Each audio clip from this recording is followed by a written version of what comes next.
sends to us, in those Arabic characters that make up the Quran, 6,666 verses in Quran, each letter is an ocean, backed by more oceans. They are representing the earthly power and the heavenly power. So why is it that when beloved Muhammad sallallahu alaihi wasallam is saying, I'm leaving to you two things. If you keep these two things, you will never go astray. The Quran and my Sunnah. And yet the people in these times, we have become so scholarly. We know the Arabiya. We know the vowels. We know, look it up. You have Arabic now that you can look up and get meanings for Arabic. At one particular time, there were no translations of the Arabic because it was a spiritual language from heavens. Now there is a translation of Quranic Arabic. Now we can translate the Quran. Listen to me. This is not from me. Now there is another Sharia against the Sharia of the Prophet, peace be upon him. Now when he said and when he brought no longer exists, now we are in need now to become scholars so we may understand heavenly knowledge. Now the Prophet no longer exists. We don't have no understanding. That's why we don't have no power.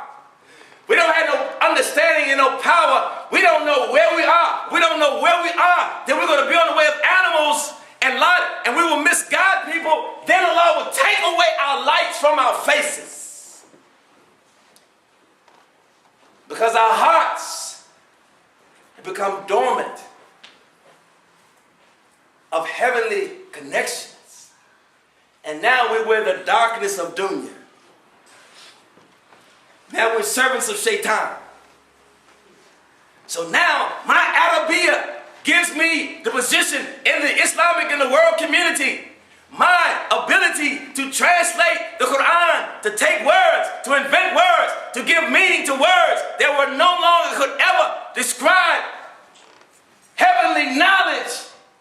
Now I become your Lord, your scholar, your imam, your sheikh, your top person that you have to listen to because I understand the Quran. I read it from cover to cover. I'm a Hafiz Quran. I'm a Hafiz Hadith. I know all the Quran. I know all the Hadiths.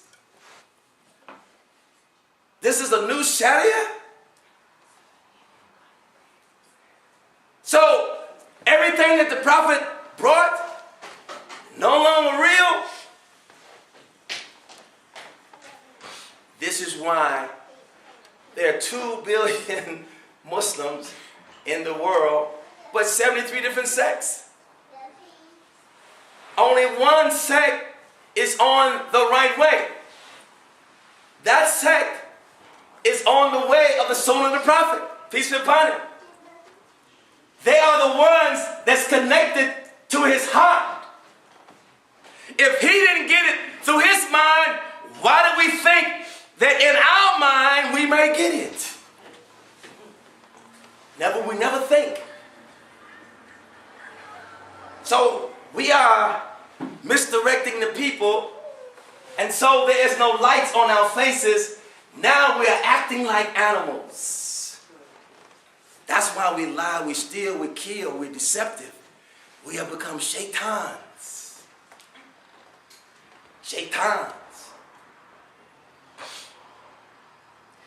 That's why Allah Almighty sends death. Everybody knows of someone that was here is no longer here. 100 years from here, none of us will be here.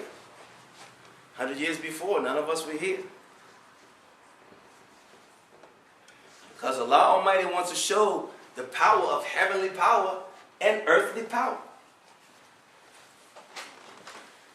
I can do jumping jacks as long as I got that heavenly power in me. It ain't the vitamins or working out at the club.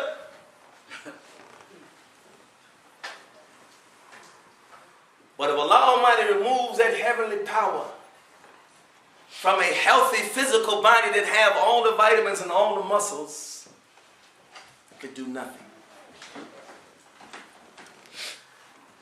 And this is what we don't understand about Islam. And that's why we have so many of us are just fake Muslims. We don't understand. We think the religion is earthly. We think it's material. We don't believe in no afterlife.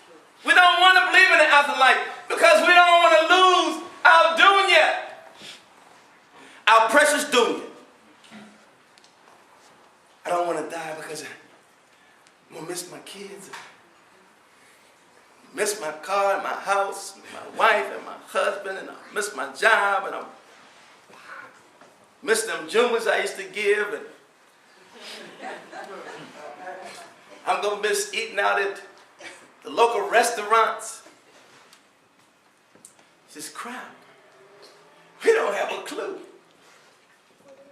And that's why, in spite of that promise, Allah Almighty wants us to know what we promised. Wants us to understand what that promise means. And we can never get that understanding through our mentality. Allah always has to send someone or someones to us to give to us through them. Allah, the Prophet, peace be upon him, Angel Jibreel came to him with that connection and gave it to him through his heart. He gave it to the hearts of his Sahabas. When they got away from the Prophet's heart, that's when they got into their heads. That's when they started compiling the hadiths, the Quran. It no longer had the same power. Because once they left the power source, now it was only imagination.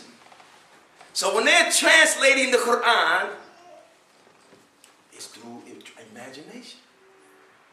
It's always, if one word is an ocean, one letter is an ocean, and I say, Bismillah ar-Rahman ar-Rahim, in the name of Allah, most gracious, most merciful, Bismillah ar-Rahman ar-Rahim has at least 313 meanings.